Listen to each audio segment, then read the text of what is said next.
There he goes. Oh, I'll lose you now. Oops.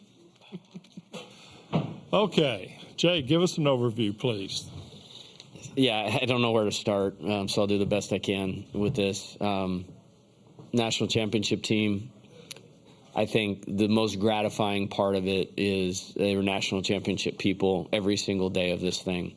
And, kind of feels like a two-year win, if that makes sense. I think about, meeting with Cade right when I got the job and said, hey, we're gonna go to work and change a lot of things, and just his coachability, amazing. Dylan is the best player in college baseball history, in my opinion, and just so thankful. And frankly, it was a big reason that I accepted the job. I would have looked at LSU anyways, but knowing that I was going to have a once-in-a-lifetime player on my team for 2 years was a big deal to do that. And I think about Thatcher, I told him, when he said yes, that he was going to come to LSU, I said, hey, big guy, you might be the most important recruit of my entire career, because I knew what the other three on the stage were going to do, but to win a national championship and get through the NCAA tournament, we needed real aces, and that's an ace right there, and one of the best pitchers in the country. And so it's kind of cool to feel that full circle. And I don't know that I'll ever have children. Like, Jordan is close to what I would consider like a son as anybody. And I'm so proud of him. I think Dylan and Jordan are the only two players that have started every single game for the last 2 years. And what a championship performance, heartbeat of our team. And I'm so proud of them. But that kind of gives you some insight, into it. Some other thoughts. I really believe this will go down as one of the best teams in college baseball history. So consistent in the regular season. I think the SEC tournament is the only week of the year we had a losing record. If you think about that. Not one losing week for an entire regular season, 11 wins in the postseason, 6 of them against SEC teams. And I really believe we played and beat every team, the best team that we could have played along the way throughout the entire tournament at that spot. So I love these guys. I'm so proud of them. And they are a worthy champion if there ever was a worthy champion. Okay, let's open it up for questions for the student athletes, and we'll start with Leah. Leah Van, Baton Rouge Advocate. Dylan, you told me at the beginning of the season that you wanted to leave LSU a legend, bring home a national championship, win the Golden Spikes Award. You just did all of those things. So what does it feel like to accomplish the things you set out to do? Yeah, man, it's such a great feeling. I felt like almost every box was checked off except that national championship box. And we all knew this was going to be our last game here. And, to finally say that I'm a national champion, it's the greatest feeling in the world. And, I feel like all the boxes are checked off now, so it's good. Okay. Back here with Michael.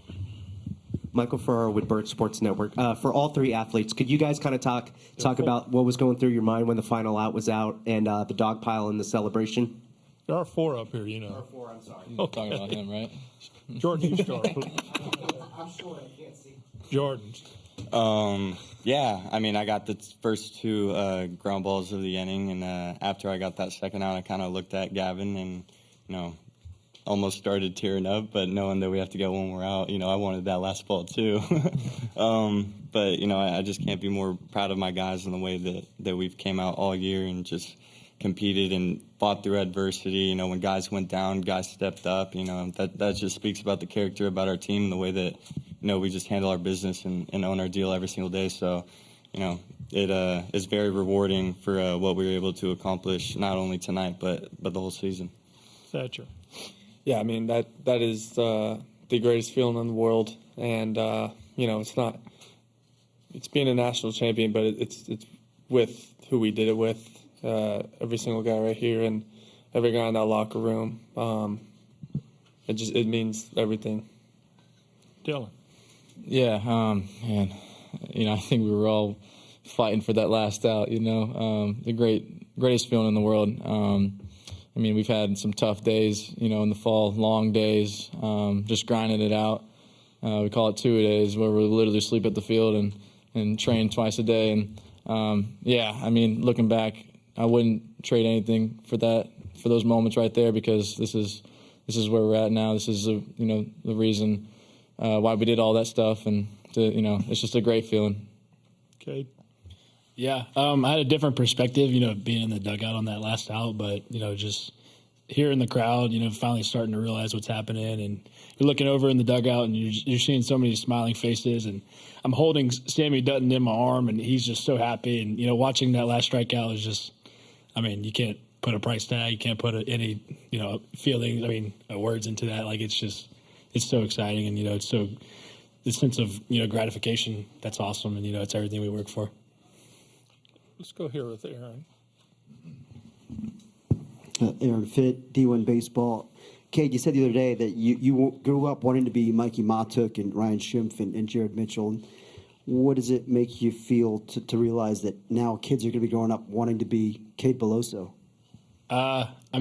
That's pretty cool. I'd want to be like this guy to the left of me, these two guys. But set a goal and achieve it. We have a saying around here, don't dream, because if you dream about it, it seems almost unreachable. But set a goal and reach it, and, the sky's the limit. And, it feels really good to be Mikey Matuk and, Jared Mitchell, Ryan Schiff, Sean Ochenko now. That's something that no one can take away from us being national champions. Koki.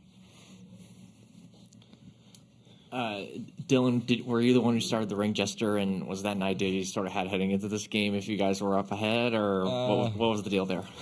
Yeah, I'm not going to lie. I thought about it for sure. I saw Joey B do it and Reese do it. So I thought I had a good moment to do it right there in the 8th inning, and did it. And then I think Tommy did it and Trey. So, it's going to be a good picture. So I'm looking forward to seeing it.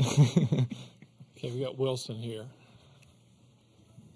For Cade, Jay's saying that he had a meeting with you and things are going to change. How did this program change over the last 2 years? Like, in what ways? This guy he loves baseball so much, and there's not a person in the room that cares more about LSU, cares more about the game of baseball, more about people than this guy sitting to the right of me. And this program's so lucky to have Coach Shea Johnson, and they're going to have to build a new intimidator for what he's about to do, and he's coming. He's not stopping. I promise that. But it's just the culture changed, and we don't really like to throw around the word culture, but we're a group of hardworking guys that are never going to stop, and always going to just keep playing, through good things, bad things, etc. I think that's what changed the most. Okay, we'll go here with Lee. Thatcher, the offense put up a couple of big innings early on in the game when you were out there. How did that help you calm down? Yeah, when the offense is producing like that, my job is to get him back in the dugout as quick as possible, and that feels suffocating for the other team. So just kind of telling myself, don't give him an inch. That's what I was telling myself throughout the whole outing. Get us back, let him do their thing. Glenn. This can be for all 4 players. Just when you guys are looking at this thing 20 years from now, I know you might not be able to put it into full perspective, but just what do you think this 2023 team is going to mean to you guys? Okay, you start. It's going to be the world. It's going to mean the world to me. To leave LSU a national champion is something I remember for the rest of my life. And I remember playing with this guy and the two next to me, and it's just going to be every time we see each other, you're going to remember the national championship. You remember, hugging at the end. You're not going to remember what happened in each game along the way. Like, this guy got a hit, this guy punched him out. It's just, man, we really enjoyed being around each other every day. And, I'm kind of sad that the season's over in a sense. Like, we just won the national championship, but, I'm sad. We're not going to be able to practice and play anymore and stuff like that. But, man, I'm looking forward to those reunions for sure. Dylan. Yeah, it's going to be a fun reunion for sure. It was a struggle of mine, as a young kid to kind of be where my feet are. I was always looking ahead, into the future. But when I stepped in the locker room this year and saw all the talent and all the group of guys that we had, I thought it was, my last year, it's so important for me to be where my feet are, enjoy these moments, and to go out on top, a national champion, and to cap off my career and it's just it's an unbelievable feeling. Thatcher. The talent really, speaks for itself, but the leadership and the chemistry in the clubhouse, I'll forever cherish that. And that's the blueprint for a winning team. You know, the things Cade Beloso, Gavin Dugas, Hayden Travinsky, veteran leaders were able to do for us. As a transfer, I didn't know anyone coming in, take me under the wing right away. Dylan leading by example, Jordan taking charge in the infield, Paul Skeens leading the staff. That type of leadership is really special, and I'll cherish that. And I've grown so much by playing with these three, playing for Coach and Paul, and the list goes on. It's really special. Jordan. Yeah, I think everyone's going to probably remember us because of this national championship, and I think for me the greatest honor that I've had being at LSU and playing shortstop here for 3 years is being able to go to battle with these guys every single day, practice, workouts, early mornings, days where you're tired but nobody cares, and those are things that you can't trade for the world, and I just can't be more blessed and grateful for the opportunity that we all had to be together and to be able to share this moment. It's something that I'll always remember. Leah. Jordan, you had kind of struggled a little bit in this tournament, and then you had a big day at the plate today. Coach was saying how you were going to be a great story. So what was kind of your mindset going into today, and did you kind of feel the crowd rooting for you? Yeah, I did hear them. I thought that was pretty cool. And I think coming into the day, we all knew that, this was going to be the last game of the season, no matter if we won or lost. And, we just really wanted to leave it all on the line and, not give an inch. So I think not only for myself, but everyone just came out here ready to go. I mean, from the moment that we all woke up and saw each other in the morning when we had our team meeting, like we knew what we wanted to do today, and we knew what it was going to take for us to be able to accomplish it. So, I just can't be prouder of my guys. Okay. For all the players, was there sort of a meeting before today or a message before today, just heading into this being the last game, the deciding national championship game?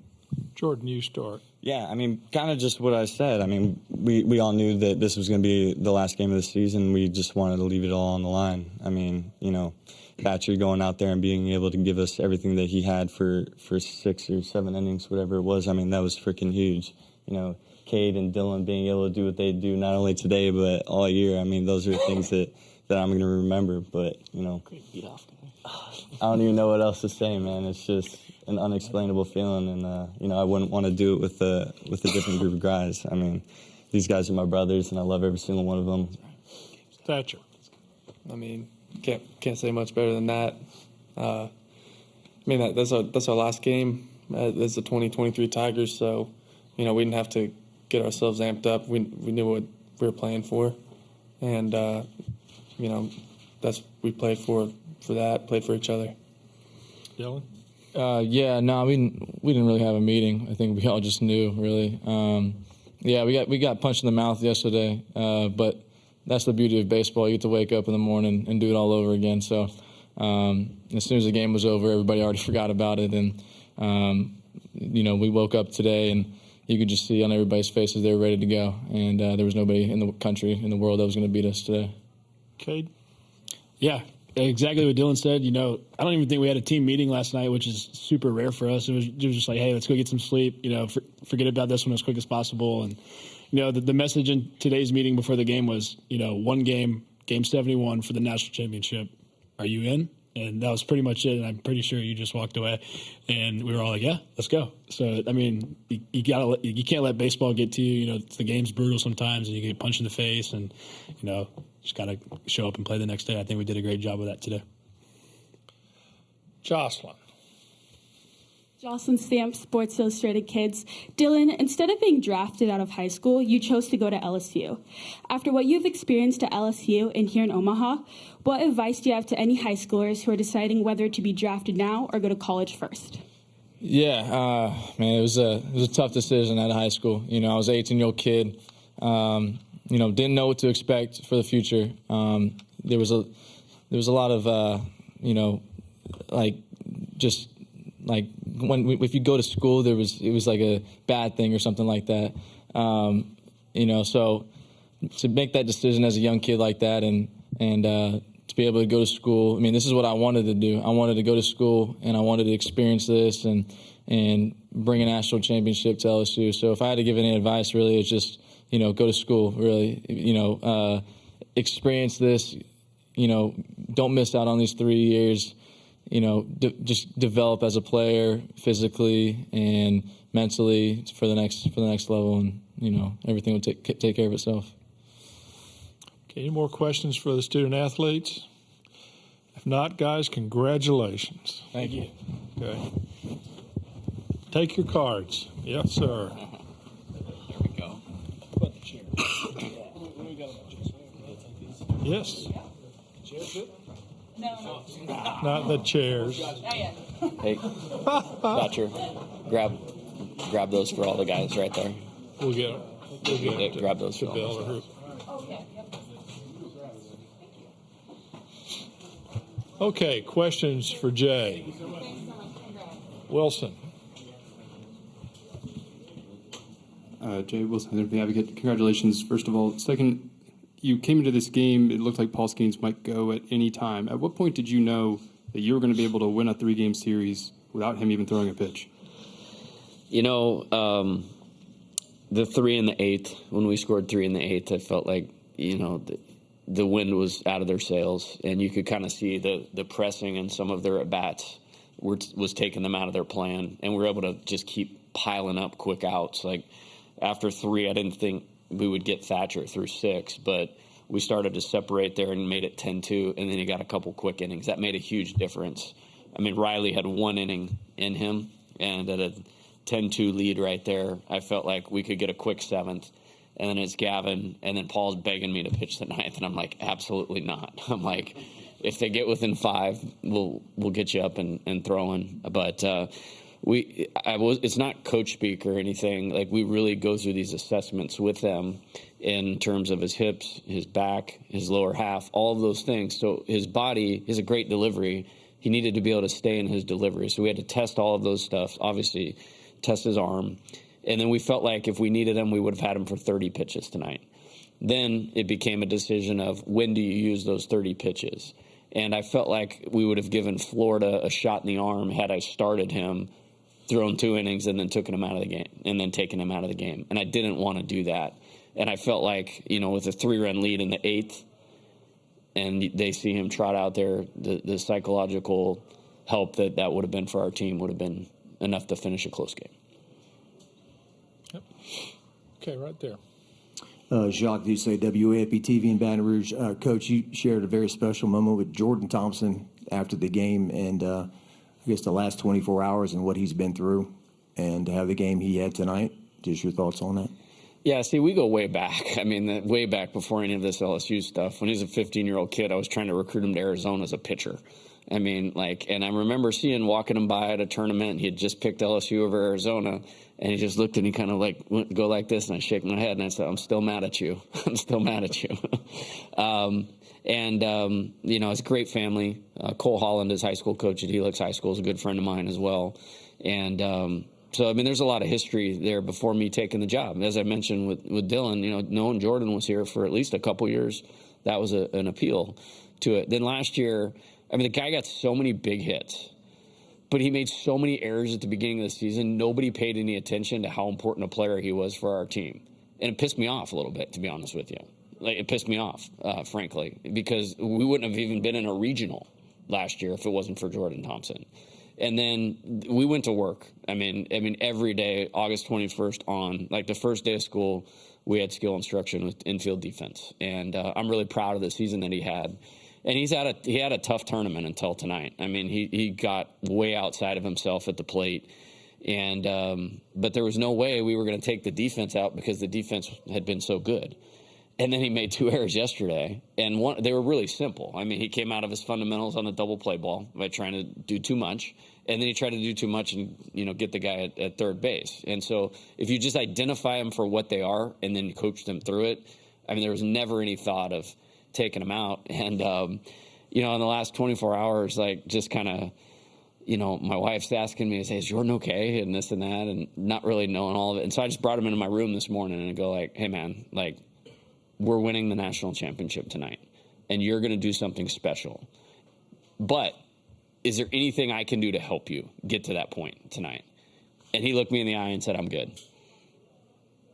And I saw tonight happen before it happened. Okay, Leah. Jay, this team was number one for 12 straight weeks. It's like not a question that they got this far, but this team had to play with its backs against the wall this entire tournament. Is there like an underdog mindset that kind of sets in, or, how do you kind of push through that? Yeah, I don't think there was any underdog thought with this team. I think, we tried to take the number one thing and turn it to our advantage. I mean, everybody was asking me about pressure and expectations, and what they don't understand is it always comes back to the play, and it always comes back to the preparation, things you've heard me say a million times. Like, I don't just say that. We actually believe it. And, I get choked up when I look at Cade and just watching the tournament that he had and just thinking about where he was, where we got him. Then he got hurt, missed a season, stayed with it, had to, beg him to come back. Not beg him, but, recruit him to come back and not move on with his life. And then to have that tournament, we're not the national champions without him. So those things happen, all the time. And a big thing for us as we were going through this is, great teams play near their capability often, and I talked about staying in character a lot. And again, those are not just words. That's what we had to do. And if we did that, then I could surrender the result because I had so much confidence in what the result could be. And maybe the one time was when we lost a tough game to Wake Forest the other night. I thought they looked a little down. And so, I grabbed them and just, tried to rally them. And then before we left, it's like, hey, we're not asking you to do something that hasn't been done here. I've coached a team that's done it, okay? And LSU has done it before. So, and neither of those teams were as good as this team. Now, we had a tall order when you're looking at Drew Beam in Tennessee, and then 2 games against Wake Forest and Rhett Lauder. That's impressive. This NCAA, the national championship means more because of who we beat to win the national championship. Okay, Koki. Coach, what do you remember about the process of putting this team together this past offseason? And what were those sort of hours and days like, and what was going through your head through the whole time? Yeah, I think, we looked at last year's team, and I'm really proud of, part of me will feel like this national championship is for 2022 also. We really had to dig our heels in. In the SEC, it happens fast. But it was a 9th place team. It was a 9th place team in 2021 in the SEC. And, we worked really, I knew there were some good young players, obviously. And we worked really hard to develop those guys. But we just didn't have enough on the mound. Guys had been hurt. I think it was Marceau and Jaden Hill were moving on in the draft. We didn't have a rotation. Thank God Mikhail Hilliard came back to school and flipped, 70-mile-an-hour curveballs in there, and we were able to win enough games to, have a 40-win season. But I just didn't want to be in that position, again, and felt like the pieces were here. With the position player group was a national championship team last year. It's very similar, to be honest with you. But we had to get better on the mound, and we did. And I think back of, the week the College World Series started last year, I flew to Colorado Springs and met with Paul. I flew from there to California and met with Thatcher. I flew from there to Missouri and met with Christian. And I flew from there to Tampa to meet with Tommy the next week. They all came on campus, except for Paul. We had to wait for Team USA to be over, so called Paul every day of the summer. And then we got him on board. And, knowing that we were pairing all of those guys with the strides that some of these guys had made in 1 year's time, we felt pretty good about what this was going to be. And they were very humble about it too. This league's a beast. And so to beat Kentucky in a super regional, to beat Tennessee twice here, to beat Florida to win a national championship, that's really meaningful, because it's one thing to have, the best writers in the country write about you, how great you are. It's another thing, entirely different thing to go do it on the field. Yeah. Glenn West, Go 247. Jay, this core that you guys are going to be losing, obviously, after this year, you just talk about what it means, I guess, for the future of the program to kind of have some of these guys that have meant so much and kind of developed a legacy here for what you want to build going forward? Yeah, I think it's coaching, and I think looking at the past few College World Series champions, and just looking at this tournament, there's two things, and I said this the other day: you can't be here anymore without future major league players on your roster. It's not happening. I mean, I don't know a ton about Oral Roberts because they were on the other side of the bracket.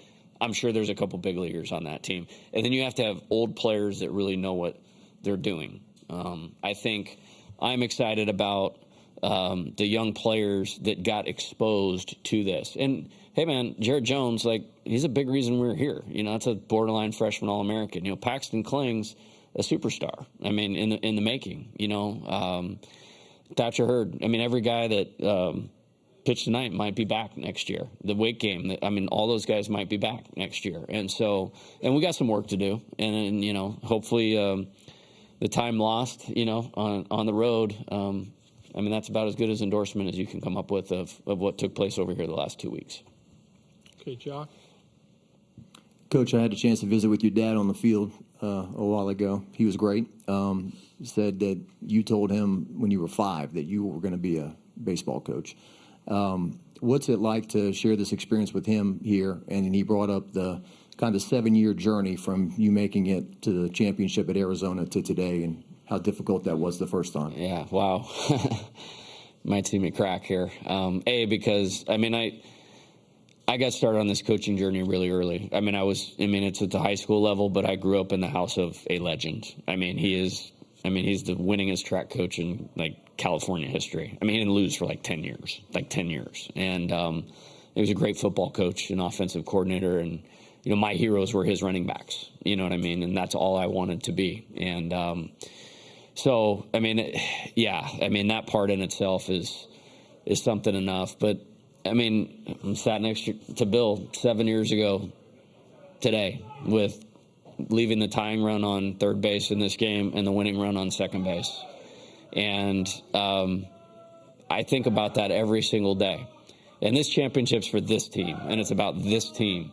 But personally, part of me feels like I got a little bit of that back tonight for those guys. And they texted, we have a group text of that 2016 team, and Friday morning on the off day, I just walked around the stadium, and one of them texted me on there. And I said, hey, when we get this done, that's partly going to be for you guys.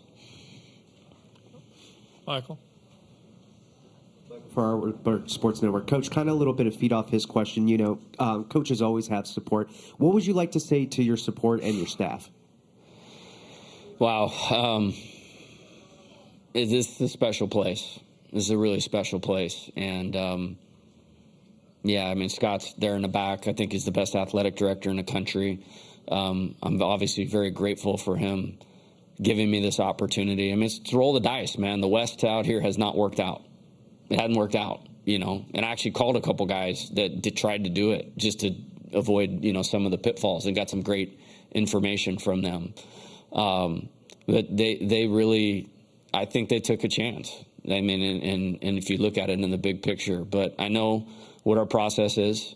And so for him, Stephanie Rimp, who's no longer with us, Dan Gaston's in the back, sports supervisor, Verge Osbury. I sat in front of them and, wanted this worse than anything in the world, and believed that I could do it, with this group. And they gave me the chance. And so I'm grateful for that. But that's not where it stops. It's every single day.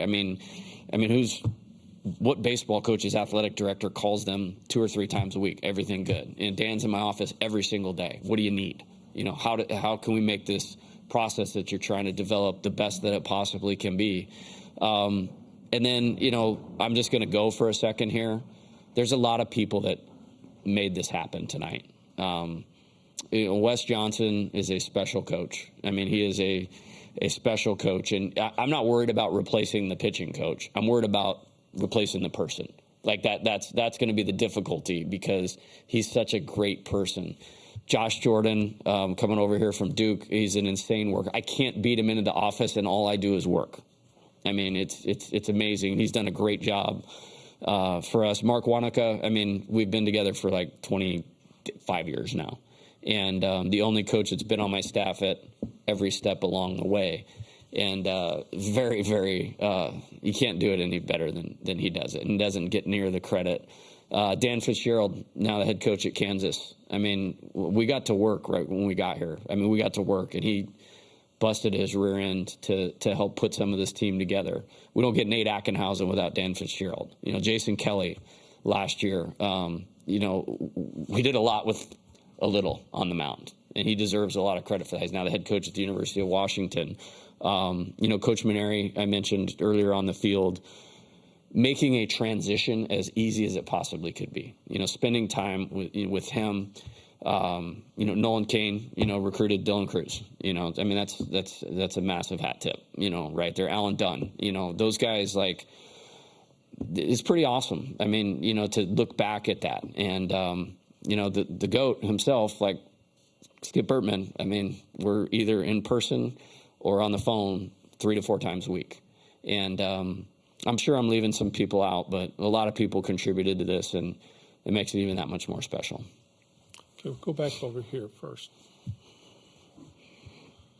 Zach Ewing from The Advocate. This is probably a related question. At most schools, winning a national championship is like a fan's once in a lifetime. At LSU, 14 years is like forever from what Skip built.